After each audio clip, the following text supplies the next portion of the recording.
Hi guys, good morning. It's me, Princess Bevalia. Once again, ito, back to drive na ako. Ito ang pinaka mataas kong drive ngayon. Dati from bahay to palengke. Ngayon ay pupunta ko kaming Lipa. Kasama ko asawa ko. Ayan. Hindi kasi niya, hi daddy. Hindi kasi niya alam kung saang lugar ang pupuntahan. Kaya ako na lang munang mag-drive. Total, nandito naman siya.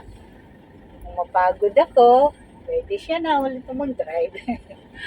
Pero, ito ang longest drive ko so far nang ako ay nagkasakit ng cancer from Batangas City sa aming lugar, San Pascual, to Lipa City. Malayo-layo na. Kung dati ako ang sundo niya sa airport, kung darating, ngayon, baka babalik na ulit. Kung sakali, alis pa. Ito guys, masaya ako dahil so far so good naman ang aking naramdaman. Ayos naman. Awa ng Diyos. Hindi lang tayo makalimot magdasal. Hindi tayo makalimot humingi ng tulong sa Kanya. Kasi sabi ko lagi, ang God ang pinaka magaling na doktor at ang magaling na medisina. At lahat na kailangan natin ay galing sa Kanya. So, hindi naman ako yayabang, pero ito ako ngayon sa awa ng Diyos. Malusog na ng konti.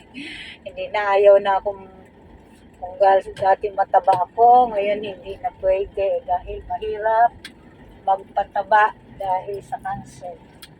Ayaw daw ng doktor na ako'y tumaba ng gusto. Kasi ang cancer cell ay dadami pag yun ay tayo ay mataba. So, susunod na tayo sa doktor natin. Kasama na din ang dasal ng Panginoon.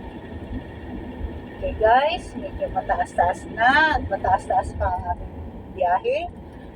See you next time.